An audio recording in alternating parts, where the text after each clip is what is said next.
Hello friends, welcome to boss life style. நம்ம இன்றைக்கி இந்த வீடியோவில் என்ன ரெசிபி பார்க்க போகிறோன்னா காடை எக் மஷ்ரூம் சில்லி. இது ரொம்ப ஈஸியான ரெசிபி. நீங்களும் இதை ட்ரை பண்ணி பாருங்கள். நீங்கள் நம்ம சேனலை ஃபஸ்ட் டைம் பார்க்குறீங்கன்னா சப்ஸ்கிரைப் பண்ணிக்கோங்க, பக்கத்தில் இருக்க பெல் ஐக்கானை ப்ரெஸ் பண்ணிக்கோங்க. வாங்க வீடியோக்குள்ளே போகலாம். இதுக்கு நான் ஒரு 9 மஷ்ரூம் எடுத்திருக்கேன். இந்த மஷ்ரூம்லாம் கொஞ்சம் பெருசாக இருந்தால் நல்லாயிருக்கும். நான் எடுத்திருக்கிறது மீடியம் சைஸ் தான். நீங்கள் இதை விட பெருசாக இருந்தால் அந்த எக் உள்ளே போடுறதுக்கு ஈஸியாக இருக்கும். இப்போ இந்த மஷ்ரூமில் இருக்க அந்த ஸ்டாக்கை ரிமூவ் பண்ணிக்கோங்க. அந்த காம்பை கத்தி வச்சோ இல்லை கையாலேயோ அதை நோண்டி எடுத்துக்கோங்க. அந்த மஷ்ரூம் உடையக்கூடாது. அந்த ரவுண்டு அப்படியே இருக்கணும். அப்போ தான் அதில் எக் ஊற்ற முடியும் நம்மளால், இல்லைன்னா வழிஞ்சு வந்துடும். இந்த மாதிரி எடுத்து வச்சுக்கோங்க. இப்போ இந்த காடை முட்டையை இதில் நான் உடச்சி ஊற்றிக்கிறேன். இந்த ஒரு மஷ்ரூம் மட்டும் கொஞ்சம் பெருசாக இருந்தது, அதனால் என்னால் உடச்சி ஊற்ற முடிஞ்சது. மற்ற மஷ்ரூம்லாம் சின்னதாக இருக்கவே நான் என்ன பண்ணிக்க போகிறேன்னா 3 காடை முட்டையை ஒரு பவுலில் ஊற்றிக்கிறேன். இப்போ இதை நல்லா மிக்ஸ் பண்ணிக்கோங்க. இந்த மாதிரி பீட் பண்ண பிறகு இதில் ஒரு 1/4 ஸ்பூன் மிளகுத்தூள் சேர்த்துக்கோங்க. இப்போ அது பக்கத்தில் இருக்க முட்டைக்கு மட்டும் மிளகுத்தூளில் ஒரு பிஞ்ச் சேர்த்துருக்கேன். ஏன்னா அதில் நம்ம ஆல்ரெடி எக் ஊற்றிட்டோம். இது கூட ஒரு 1/4 ஸ்பூன் உப்பு போட்டுக்கோங்க. அது மேலேயும் நான் உப்பு ஸ்ப்ரிங்கிள் பண்ணி விட்டுக்கிறேன். இப்போ இது நல்லா மிக்ஸ் பண்ணிக்கோங்க.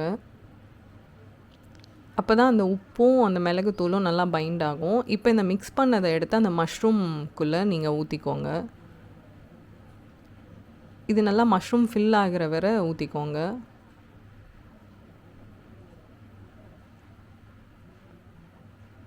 நீங்கள் பெரிய மஷ்ரூமாக இருந்ததுன்னா நீங்கள் அதில் அந்த ஹோலில் டைரெக்டாக அப்படியே ஊற்றிக்கலாம், நான் ஃபஸ்ட்டு ஊற்றுற மாதிரியே. இப்போது இட்லி குண்டானை ஸ்டீம் பண்ணி வச்சுக்கோங்க. ஒரு 5 மினிட்ஸ் தண்ணி ஊற்றி இது ஆவி வர ஆரம்பித்த பிறகு நம்ம செஞ்சு வச்ச மஷ்ரூமை உள்ளே வச்சிடலாம்.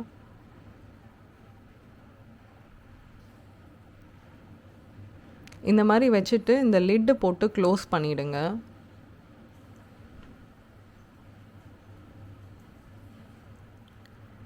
இப்போ இது மீடியம் ஃப்ளேமில் ஒரு 6 to 8 மினிட்ஸ் வேகட்டும். அதுக்குள்ளே நம்ம ஒரு வெங்காயம் எடுத்து அதை நல்லா பாக்ஸாக கட் பண்ணிக்கலாம், பெரிய பெரிய பீசஸாக. இது மீடியம் சைஸ்டு வெங்காயம். இப்போ இந்த வெங்காயத்தை உடச்சி விட்டுக்கோங்க. இந்த மாதிரி நான் இதுக்கு ஒரு ஸ்ப்ரிங் ஆனியன் எடுத்துருக்கிறேன். ஸ்ப்ரிங் ஆனியனை நல்லா ஃபைனாக சாப் பண்ணிக்கோங்க. ஸ்ப்ரிங் ஆனியன் நல்லா ஃப்ளேவர்ஃபுல்லாக இருக்கும் உங்களுக்கு, அதனால். நான் இதில் ஒரு குடமிளகாவில் ஒரு ஸ்லைஸ் மட்டும் எடுத்திருக்கேன். இந்த ஸ்லைஸை நீட்டமாக நீங்கள் கட் பண்ணிக்கோங்க தின்னா. இப்போ ஒரு 9 மினிட்ஸ் ஆகிடுச்சு. முட்டை நல்லா வெந்துடுச்சு, பார்த்தாலே உங்களுக்கு தெரியும். இப்போ ஸ்டவ் ஆஃப் பண்ணிவிட்டு நீங்கள் இதை ஒரு பிளேட்டில் ட்ரான்ஸ்ஃபர் பண்ணிக்கலாம்.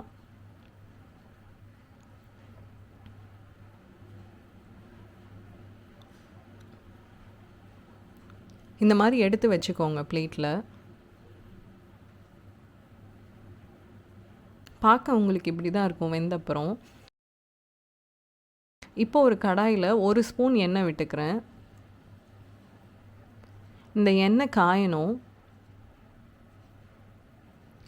எண்ணெய் காஞ்சிடுச்சு. இப்போ வெங்காயம் போட்டுக்கலாம். இது கூட கேப்சிகம் போட்டுக்கிறேன். 1 ஸ்பூன் இஞ்சி பூண்டு விழுது போட்டுக்கிறேன். இப்போ இது எல்லாத்தையும் நல்லா மிக்ஸ் பண்ணி விட்டுக்கோங்க. இது ரொம்ப வேகக்கூடாது, ஒரு பாதி பதம் வெந்தாலே போதும். இந்தளவுக்கு வெந்த பிறகு இது கூட மஷ்ரூம் நான் போட்டுக்கிறேன். இது ஆப்ஷனல் தான், உங்களுக்கு வேணும்னா நீங்கள் மஷ்ரூம் போட்டுக்கலாம். என்கிட்ட எக்ஸஸாக இருந்தது, அதனால் நான் போட்டுக்கிறேன்.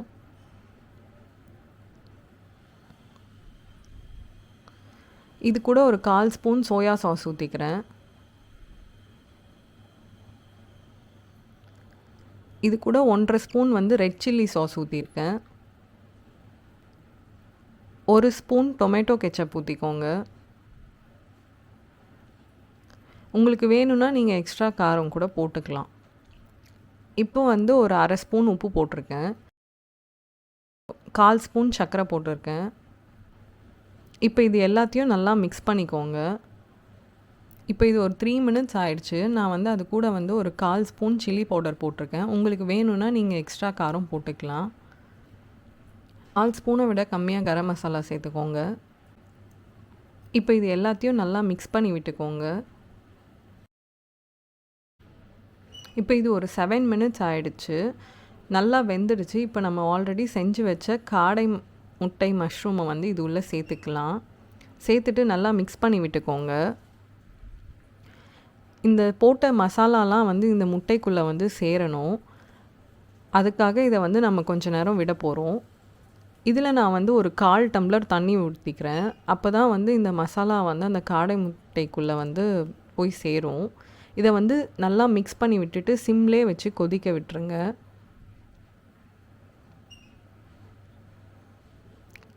இப்போது ஒரு 5 மினிட்ஸ் ஆயிடுச்சு. இந்த ஸ்டேஜில் இருக்குது. இப்போ நம்ம இதில் வந்து நம்ம கட் பண்ணி வச்ச ஸ்ப்ரிங் ஆனியன் போட்டுக்கலாம். 1/2 ஸ்பூன் எள்ளு போட்டுக்கலாம். நான் வெள்ளை எள்ளு யூஸ் பண்ணியிருக்கேன்.